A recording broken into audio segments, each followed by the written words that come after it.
嗨，大家好。在说过了海军的航母和超级战舰驱逐舰之后，今天我们就来谈一下空军。中国空军最新服役的第5代隐形战机歼20有哪些优势？在世界又处于什么样的位置？今天我们就来详细介绍一下世界各国最优秀的战斗机。提到4代、5代，很多非军迷一定会有这样一个疑问，就是同样一款最新型的隐形战机，为何有些国家称其为4代机，有些国家却称其为5代机呢？这边先简单给大家科普一下啊，这主要就是由于欧美的国家和前苏联对于战机分类标准的不一致而造成的。首先，1代机是以米格15和 F86为代表，特点呢就是喷气式飞机正式取代了2战时候的螺旋桨飞机。其实2战时期德国已经研发出了喷气式飞机了，但技术还不成熟，真正大规模喷气式飞机对战的是在朝鲜战争。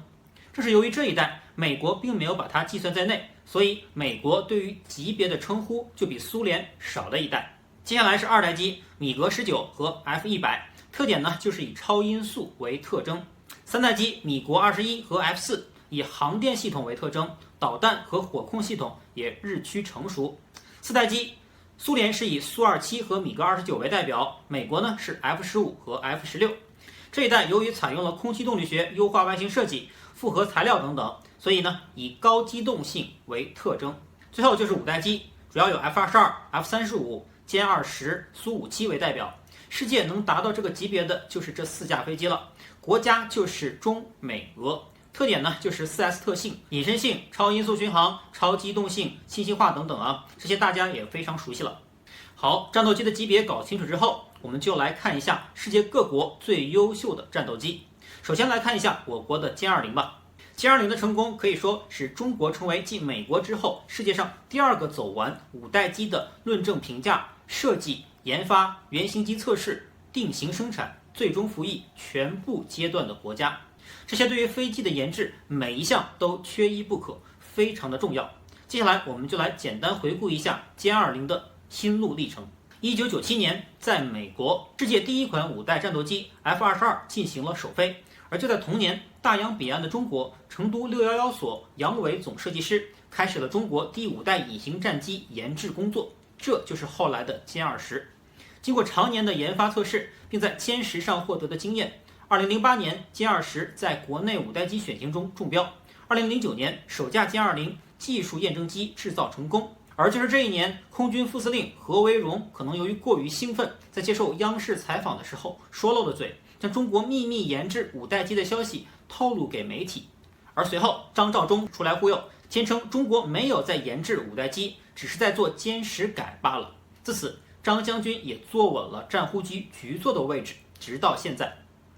2011年1月11号，歼20原型机首次试飞。2016年1月18日，编号为2101的歼20量产机成功首飞。之前是原型机，这次是定型后的量产机。2016年11月1日，歼20在珠海举行的航空航天博览会上首次公开亮相。1个月之后，2016年12月，首批歼20量产机交付中国人民解放军空军。2017年3月9日，央视首次证实了歼20已经服役于中国人民解放军空军。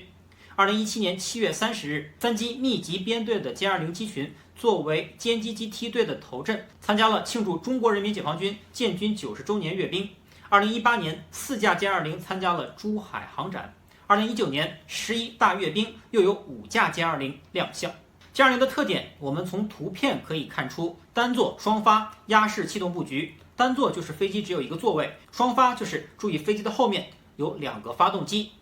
5代机中只有 F35采用单发。压式气动布局就是在飞机两侧主翼之前增加2个控制翼，而取消后面水平的尾翼。如图，其他5代机都是有水平尾翼的。压式布局最大的优势就是提高了飞机的机动性能。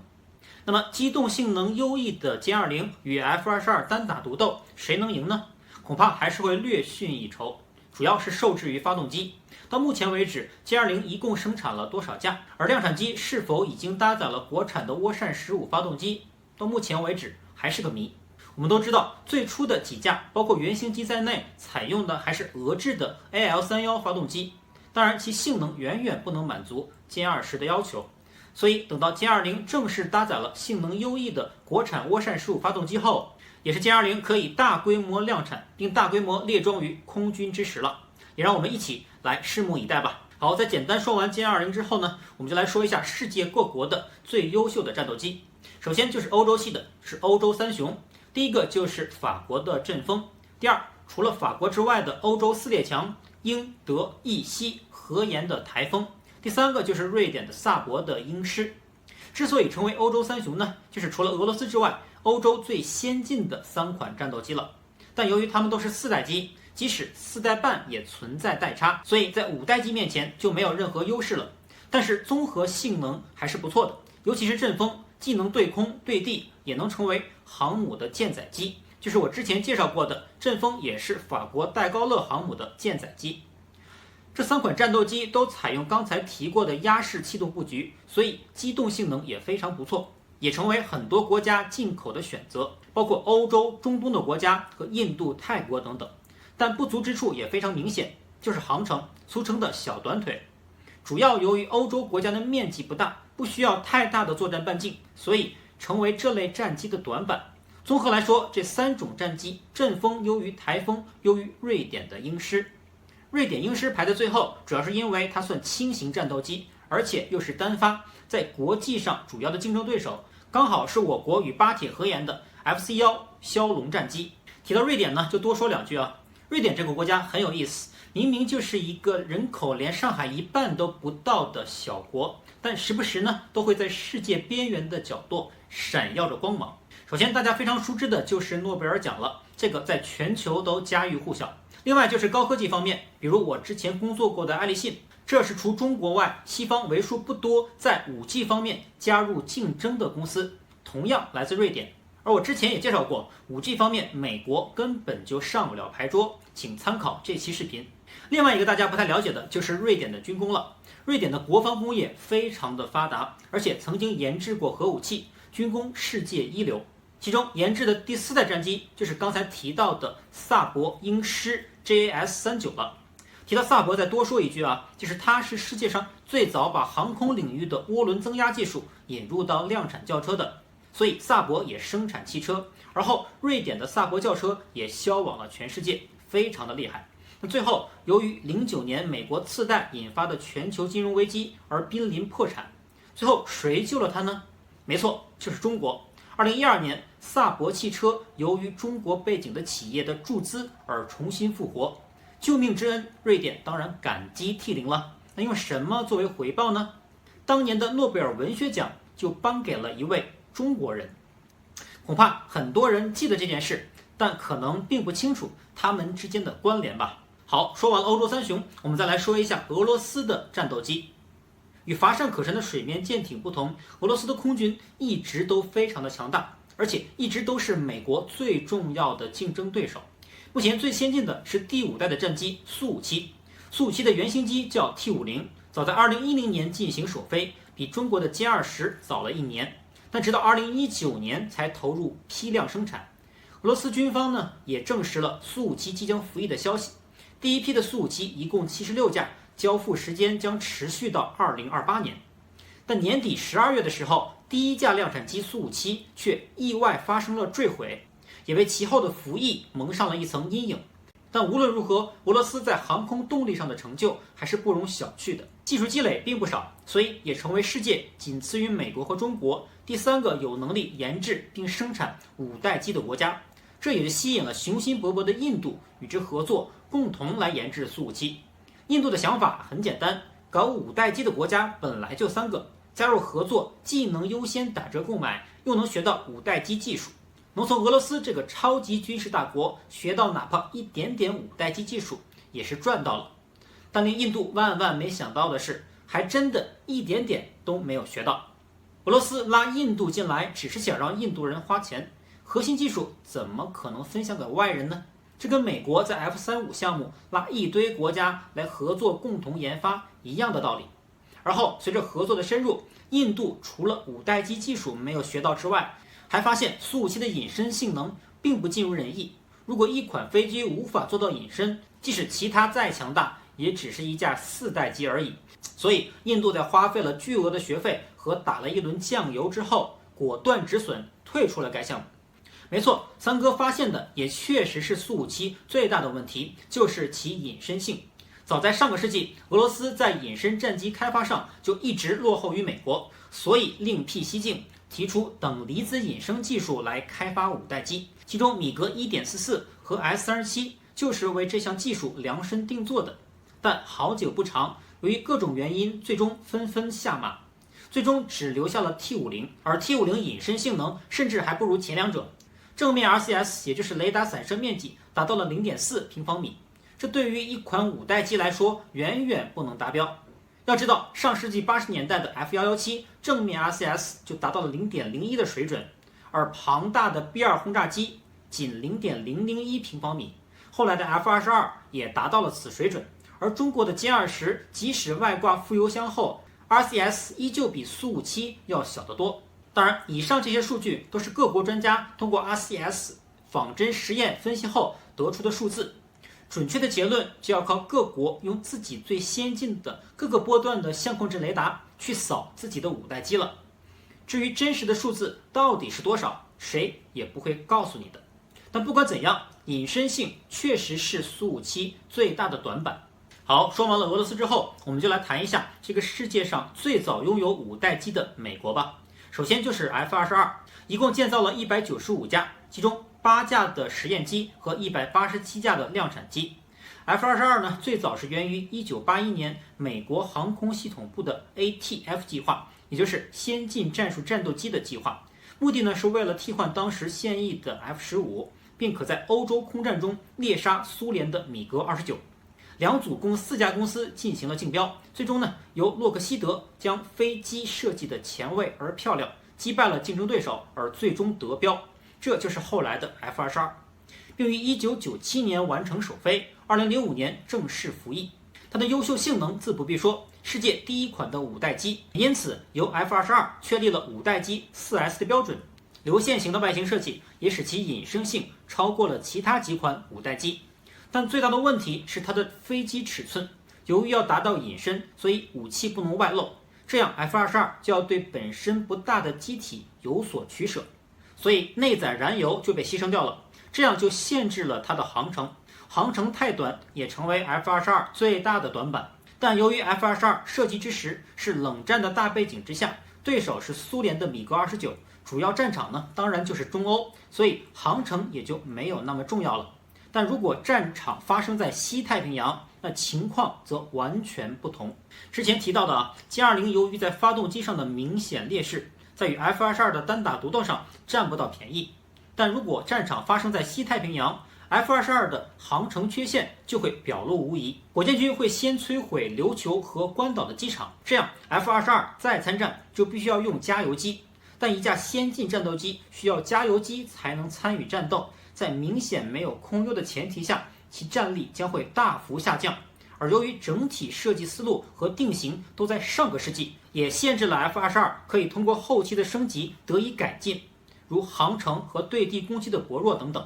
简而言之，不再适合新时代新战场上的战略需要，而且算上研发成本，单机价格也过于昂贵。所以美国空军在2009年也终止了订购，最后一架 F-22是在2012年服役的，而且整个生产线也被拆掉了。当然不是被局座奶停的，而是遇到了不可跨越的系统性问题才终止的。所以此后，美国的空军、陆战队、海军对于隐形战机的需求就全部投注于同样由洛克希丁马丁所研制的 F-35身上了。F-35呢，源自于美国1996年开始的 JSF， 就是联合攻击战机计划。这时的洛克希德与马丁玛丽埃塔公司合并成为洛马，实力更为强大，所以不出意外的，洛马得到了 JSF 的合同。F-35于2006年首飞，2015年 F-35B 服役于海军陆战队，2016年 F-35A 服役于空军，2019年 F-35C 服役于海军，达到了一机三用。如果你认为有了 F-22的经验和教训，洛克希德马丁就会通过 F-35来改进其设计上的不足，那你就错了。它的先天不足反而比 F-22还要更严重。这是因为美国海军陆战队是没有航母的，只有2栖攻击舰，而美国总统调动陆海空三军是需要国会批准，但调动海军陆战队则不需要，所以这就是必须要求 F-35具备垂直起降能力的缘由。准确的说是短场起飞，垂直降落，但还要一机三用。最初的目的当然是为了节约成本，但结果却适得其反。洛马不得不将巨大的研发投入放在研发垂直起降和适应一款机型三军通用上面，这样就有了对飞机的尺寸、重量等等各种各样大大小小的妥协，而最终的严重超支和严重落后进度也成为了必然，比 F-22有过之而无不及。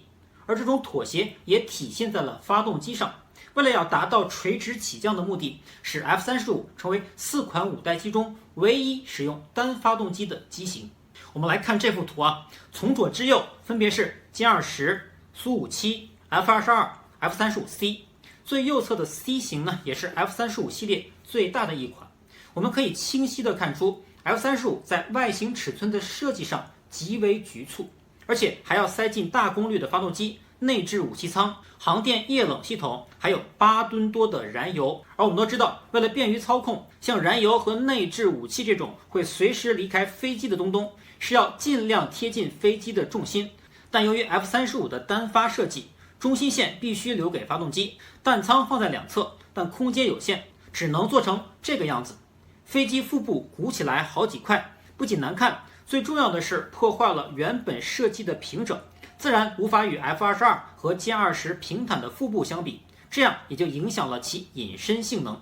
另外，所有以上种种还必须放在同一横截面上，这样使得超音速的阻力极大，增加了飞行员操控上面的难度。还记得2019年4月日本自卫队一架 F-35A 坠海的新闻吗？当然，官方的说法是由于日本的飞行员产生错觉而导致，但面对嗷嗷待哺的美国和各盟国的空军，几千架 F-35的刚需，谁又敢公开承认是 F-35的设计有缺陷导致的呢？也许飞行员自身的问题是各方面都能接受的答案吧。好，提到日本就简单说一下，日本也有自研的战斗机，比如 F-2 呢是在美国的 F-16基础上改造的。日本是想要独立研发一款第5代战机 F-3的，但到目前为止 F-3还只是一个计划，还没有正式的立项，不过也做了很多准备，比如之前制造的一架新神验证机，从各个方面测试飞机的性能。日本是非常有野心来摆脱美国，自己研制国产5代机的。为什么这么说呢？因为日本曾经在 F-2上吃过美国的亏，本想自研，但却被美国阻止，忽悠其在 F-16上面动手脚，所以 F-2变成了 F-16改。美国对其所谓的盟友，简而言之，必须要做到完全可控，所以这个 F-16改性能反而不如美国的 F-16，而且造价极高，既不适合日本航空自卫队使用，也无法对外出口赚取利润。而对于这个美国既可以驻军，而一切外交行为都要看美国脸色的半殖民地日本来说，被称为美国的盟友似乎有点言过其实，盟弟比较合适。不要以为只有中国才有计划生育，日本这个曾经制造过零式战斗机的国家，想要独立研制5代机，就要看美国是否给发准生证了。